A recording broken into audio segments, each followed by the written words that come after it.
people who are poor, it's because they actually don't see reality for what it is. Because the way they see reality, they see making money to be impossible or incredibly difficult, or it's only for a certain select people, not for them. And it's just because they literally cannot see it.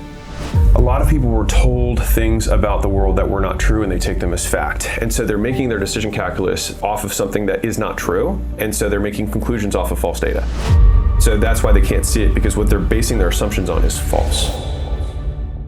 What is necessary for people to break the broke mindset that society has kind of trapped people in that keeps them poor? So I think people have two sets of resources, right, that they allocate. So they've got time and they've got money. Yeah. And so if you look at someone's bank statement and you look at their calendar, you know what their life is. And you can also predict where their life is going to be in X amount of years, right? And so if someone wants to change what their life is going to look like, you have to reallocate where you're investing the resources that you have. And so from a time perspective, people who are poor, in my opinion, spend a lot of time not doing stuff. And that sounds terrible to say, but like at the base level, they're distracted, they're not doing the right stuff. Right. I would even say not doing anything. Just distracting them, right? Like playing video games, Netflix, etc. All that stuff, right? The base is like they don't do anything. They're purely distracting themselves from their current state, which is hard because it's hard to confront reality. If you're like not happy, it's easier to distract yourself, right? Mm-hmm. Now the level above that is you've got people, they are working every day, but they're operating in low leverage opportunities. They're doing things that do not give them a lot of return on their time. It doesn't matter how many hours I work at McDonald's, like it's very, very difficult to become wealthy there, right? It's just near impossible, right? Mm-hmm. Versus like you could buy a building for $10 million and then sell it to somebody else, for $11 million, just get the contract and make $1 million on the exchange. Super high leverage, right? From a time perspective, which is crazy for somebody who doesn't have money to even contemplate something like that. But the only way that happened, and that required no money, is skill. And so first is the time, right? People are not doing stuff with the time that they have, or they're doing low leverage activities with the time they have. And then they're not trying to increase their output per unit time, which means investing in their skill set. So like one of the easiest ways to gain leverage on your time, leverage is the difference between inputs and outputs in a system. So, Archimedes said, if you give me a lever long enough, I can move the world. And so to the same degree, if you have enough skills, you can do anything. Right, and so skills give you leverage on your time. So you get more out of each unit of time. So if I'm a master cold caller, I will get more sales and calls booked for the same unit of time than somebody who sucks at it. Same time, more output, right? Because they developed a skill at a masterful level. 100%. And so when people are allocating their time, they're kind of like consuming their time rather than investing their time. So they're either doing nothing, or they're consuming the time rather than putting time into getting higher returns on their time, which is education, right? And so education you can have from like the conceptual learnings, watching stuff like this, or the actual doing. You learn taking more action, 100%. Failing, messing up, feeling like an embarrassment in the actions, The first 1,000 cold calls you make, the first 1,000 cold emails you do, the first 1,000 doors you knock on, the first 1,000, you'll learn more from that than you'll learn from every single book you read up to that point on the concept. You'll learn. And so people don't allocate nearly enough time to that in the beginning.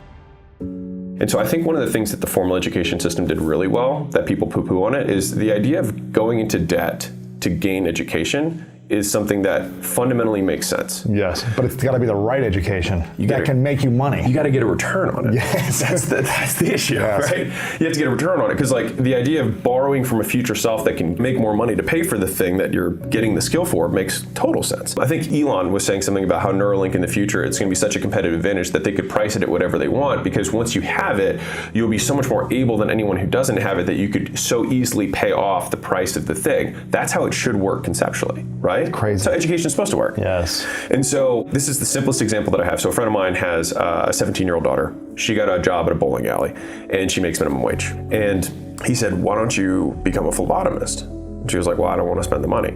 He's like, it's $500 and it's a 2-day certification. And then after you have that, you make $25 an hour. So she didn't have the money. Now she could save it to get the $500, right? Or she could take a loan for the $500 from her dad and pay it back in a week. Right? Because she has higher earning capacity. And so it was like she could either save for 8 weeks, right, from her bowling alley to pay the $500, or she could take a loan for the $500, do the 2 days, and then pay it off in a week. So at that 1 week, she now has 7 more weeks of earning capacity, 7 more weeks of earning capacity at her new level, and she'd be net positive on the next 7 weeks of earnings, right? And so that's just a micro example of like what skill investing does. And so a lot of us talk about like, you gotta get educated, you gotta learn stuff, and like you learn stuff by doing it. And a lot of times you pay for that education or access to people who can teach you those skills, because a lot of people aren't gonna give it to you for free, and that makes sense, it's okay. Like it took them time to learn the thing, and they compressed invest that time to give it to you. So I mean, that's why I'm if there's one thing that's my life's mission, it's education. And so the single highest return on investment thing I've ever done. So if I had taken all the money that I had spent on coaching, mentorships, courses, workshops, seminars, and put that in the S&P 500 10 years ago, right? The amount that I would have right now is inconsequential compared to what I currently have. And it's because I invested in something different. So rather than investing in the S&P 500, I invested in the S&P 500. So I took all of the excess cash that I had every single month, and rather than saying oh, I'm at a dollar cost average, I'm long term, I wait 40 years, whatever. I was like, I just don't make enough money. So I could be the millionaire next door who saves every penny, doesn't go to Starbucks for my entire life, and have $2 million when I'm old or never. For the last 10 years of my life. Right, and literally enjoy nothing during that period of time. It's not a trade I wanted to make. And so I had a belief that I know I will work hard, and if I'm given the right tools, I will be able to implement them. And so I took all my extra money. I put all of every dollar I had, even went into debt, to get access to communities and mentors and coaching programs and masterminds. Yes. And the biggest gifts I got from those wasn't even the education, but it was the perspectives on reality. It was people disproving things that I thought to be true. So I was like, this is the way the world is. And they were like, that's false. And my whole paradigm shifted because I had distortions of reality. I thought reality was different than it was. And so right now for people who are poor, it's because they actually don't see reality for what it is. Because the way they see reality, they see making money to be impossible or incredibly difficult, or it's only for a certain select people, not for them. Right? And it's just because they literally cannot see it. An easier example is kids and parents, right? A kid thinks the world is a certain way, and the parent's like, you just haven't seen enough stuff yet. And so, as you level up in the entrepreneur space, there's also just more levels of that where other people are like, this is the perspective you need to have. And you're like, no way, that's possible. And so that's where those rooms gave me the highest ROI. The other skills, because there's so many people there that are trying to learn the same things, they already said, hey, get this program, read this book. And so they helped sift through the mountain of information that's out there, because I only have one resource, which is time at that time, right? And so it's like, okay, I'll spend it, but where do I spend it? And they were like, okay, if you want to learn real estate, these are the top 3 guys. You can join this Facebook group, get into this guy's community. He has a coaching program that helps you do wholesaling. This guy's a coach that does Airbnbs. This guy does, and so it's like, which one do I choose? The answer for everybody who's curious is do them all. People are like, which one should I do? I'm like, you're not going to be poorer by learning more.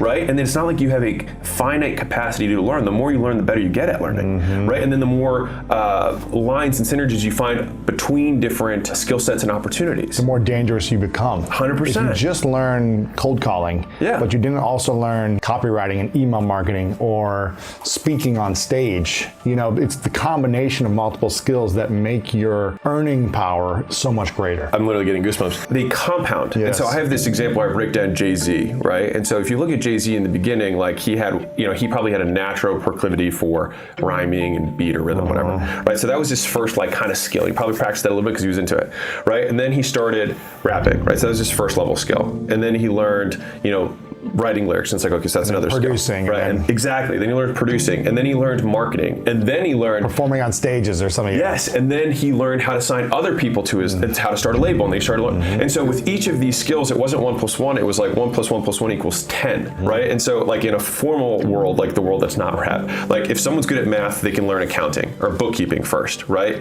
It's like, okay, that's a level 1 skill. And then you learn accounting, okay, now you're making more.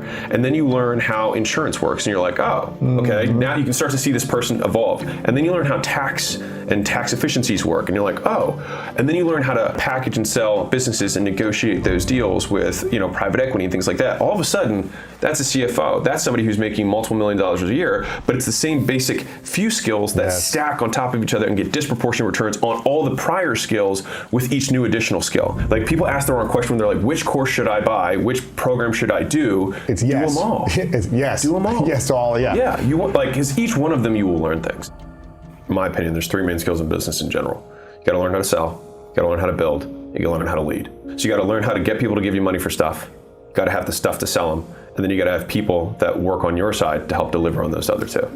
If you can do those 3 things, you're unstoppable. And if you do one of those 3 things, you can make as much, you can still make a ton of money, but if you can do all 3, you're unbeatable. Building is the product and services that you have, so you have to figure out a way to deliver value to somebody. To develop a program, a product, a service that you can package and sell. And people are like, well, how do I do that? This is the perspective thing we were saying earlier. It's I don't know where their opportunity is, and people who are entrepreneurs see opportunity everywhere. All you have to do is look for problems. You look for things that people hate.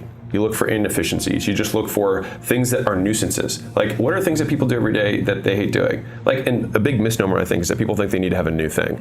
You can start a cleaning business, become a billionaire. You can start a lawn care business, become a billionaire. You can start a roofing business, become a billionaire. Like there's clear problems. Like all you have to do is just do what everyone else is doing, learn how to sell, learn how to deliver consistently, and learn how to lead. Yes. If you do those three things, you can do just as well as everyone else and just do it better.